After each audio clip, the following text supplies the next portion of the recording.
시청자 여러분 안녕하십니까? 오늘도 현상에 대한 분석에 그치지 않고 문제의 본질 또는 핵심에 대해서 한번 알아보도록 하겠습니다. 지난주 한미일 정상이 만난 그 캠프 데이비드 회담 결과를 놓고 많은 해설이 쏟아져 나오고 있습니다. 그 캠프 데이비드 정상회담 결과로 결국은 한미일 삼각 동맹이 구축이 됐다, 또는 아시아판 나토가 결성이 됐다, 이런 이제 해설을 하고 있습니다. 그러한 관점이 틀린 건 아닙니다. 근데 제가 여러 차례에 걸쳐서 영상을 통해서 여러분들한테 말씀드렸지만은 지금 이 시기는 지난 30년간 세계화를 바탕으로 했던 세계 질서가 종료가 되고 새로운 질서가 형성되고 있다, 그런 이제 말씀을 여러 번 드렸죠. 그러면서 과연 새로운 질서는 어떤 모습을 띠게 될 것인가, 거기에 우리가 잘 편승해서 번영을 계속 유지해야 된다, 그런 취지의 말씀을 드렸습니다. 그런데 그 새로운 질서의 모습이 서서히 드러나고 있고, 그 시작점이 저는 캠프 데이비드 정상회담이라고 봅니다. 그런데 진짜 우리하고 직결된 굉장히 중요한 문제가 있는데 이거에 대해서는 별로 다루질 않더라고요. 이건 국내 전문가뿐만 아니라 전 세계 언론이나 전문가도 이건 그냥 슬쩍 언급만 하고 지나가서 오늘 그거에 대해 여러분들과 함께 자세히 살펴보도록 하겠습니다. 그 내용이 뭐냐 하면은 한미일 정상회담이 선언을 통해 가지고 한반도 통일에 대해서 언급을 하면서 그 통일은 대한민국이 주도해야 된다, 그것을 지원하겠다라고 천명한 겁니다. 그게 대단한 거냐? 대단한 겁니다. 이 영상을 보시면은 그 이유를 알게 되실 겁니다.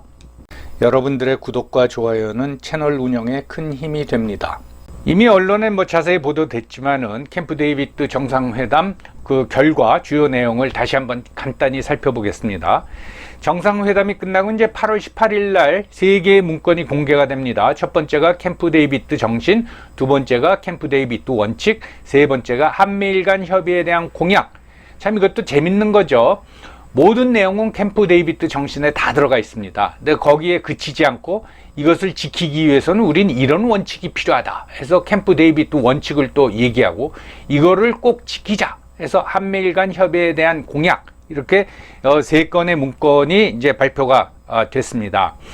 그래서 여기서 제일 중요한 거는 캠프 데이비드 정신인데요. 전 여러분들한테 요게 좀 길지만 꼭 읽어보시기를 권합니다. 굉장히 깁니다. 그 내용은 아주 굉장히 포괄적이라서 안보, 경제, 금융, 심지어 세 나라 간의 R&D 협조, 그리고 인적 교류, 당연히 이제 인권 등 모두 이제 포함되어 있습니다. 그뿐만 아니라 이러한 어떤 정신이나 원칙을 동아시아뿐 아니라 인도양까지 확대하겠다라는 이제 의지를 표명합니다. 이렇게 되면은 동남아시아 국가들과 인도도 포함되는 거죠. 인도가 여기에 적극 동참할 걸로 저는 생각을 합니다. 그러면 이제 그 지정학적 분위기가 완전히 이제 바뀌게 되는 거죠.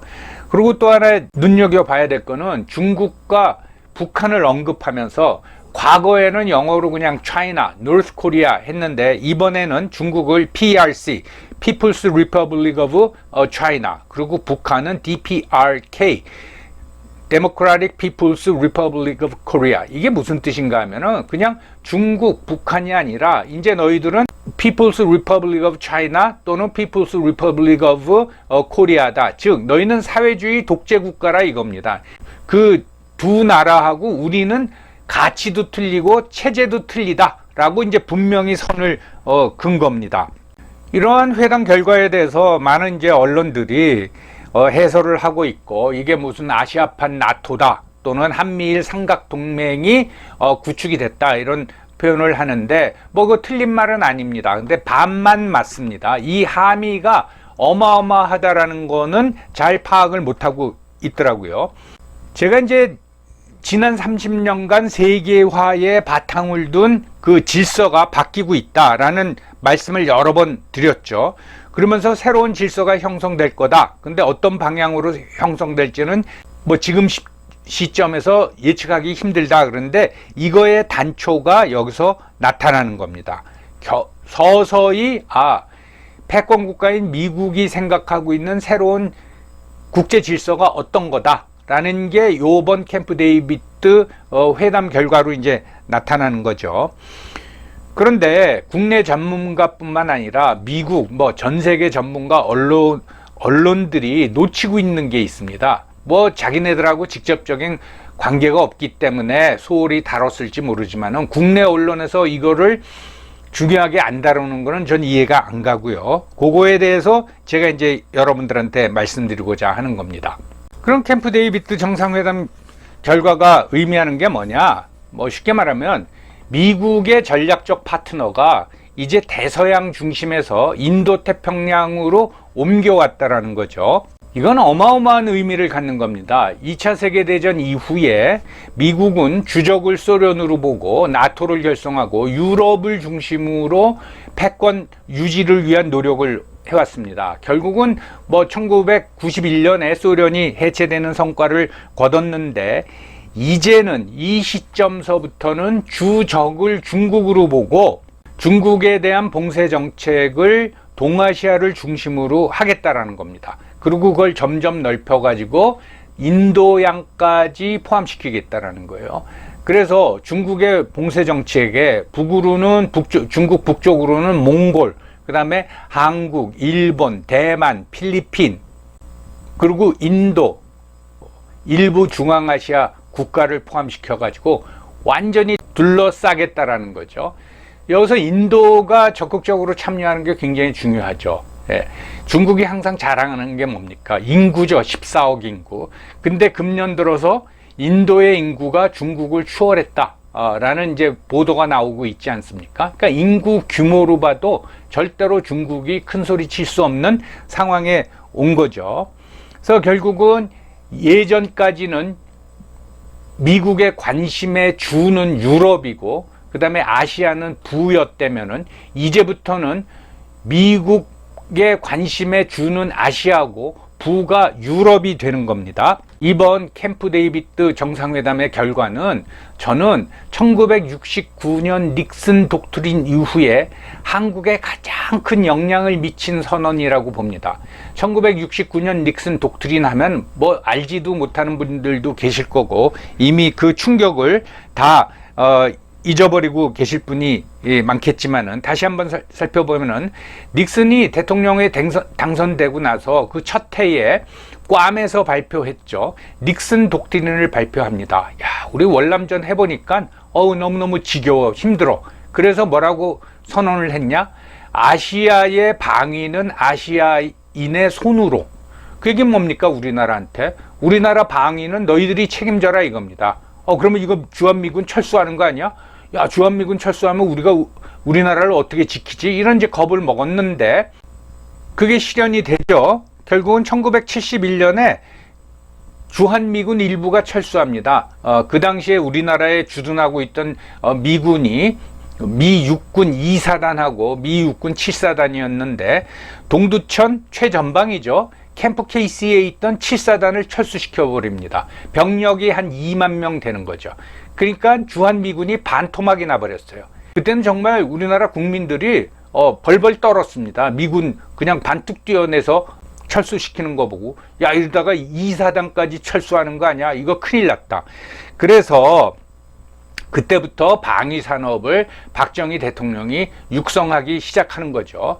그러면서 첫 번째 지시 중에 하나가 미사일을 개발해라 였습니다. 자, 그때부터 우리나라 방위산업이 시작이 되는 겁니다. 그리고 이제는 무슨 옷 팔고 가발 팔고 이런 경공업 가지고는 안 되겠다. 우리 경제를 발전시키려면은 방위산업을 포함해서 중화학 공업을 육성해야겠다. 그래서 그때 이제 여천 화학단지 이런 걸 이제 만들었죠. 참고적으로 말하면은 그거 만들고 돈만 엄청나게 투자하고 70년대 세계 경제가 불황 아니었습니까? 정말 손가락만 빨고 적자만 봤습니다. 그래서 욕도 무지하게 먹었죠. 우리나라 전문가들이 그거 중화공업 육성하기에는 시기상조다라고 했는데 80년대 초에 들어와 가지고 세계 경제가 호황으로 돌아서면서 중화학공업이 완전히 노자 산업이 돼버린 거죠. 이렇게 큰 영향을 닉슨 독트린이 우리나라에 미쳤다 이겁니다. 그런데 요번 캠프 데이비드 정상회담 결과도 그 정도 이상의 영향을 우리나라에 미칠 것으로 저는 봅니다. 그래서 결국은 세계화 이후의 새로운 질서는 어떤 글로벌 마켓에서 이제 벗어나 블록화가 되는 거죠. 권역화가 되는 거죠. 그 권역화의 중심은 아시아다 이 말이죠. 거기에 우리나라가 이제 주역 중에 하나다. 왜 이런 방향 전환을 또는 전략적 전환을 미국이 하게 됐느냐? 결국은 유럽이 이제 늙은 겁니다. 어느 일부 평론가는 뭐 유럽이 양로원이 돼버렸다. 아주 극단적으로 표현하기도 하는데 유럽이 늙은 거죠. 늙은 거고 유럽의 위협이 됐던 러시아가 우크라이나 전쟁을 겪으면서 보니까 별 볼 일 없다라는 게 이제 드러난 거죠. 그러니까 미국이 이제 유럽에 있는 나토국 보고 자 봤지? 이제 너희들이 방위비 늘려가지고 러시아의 어떤 위협을 스스로 막어. 우리는 아시아로 갈 거야. 그렇게 했다고 이제 봐야 되는 거죠. 2차 세계대전 직후와는 달리 야 이제 희망은 아시아에 있지 유럽에 있는 게 아니야 라는 이제 결론을 내렸다고 하겠습니다.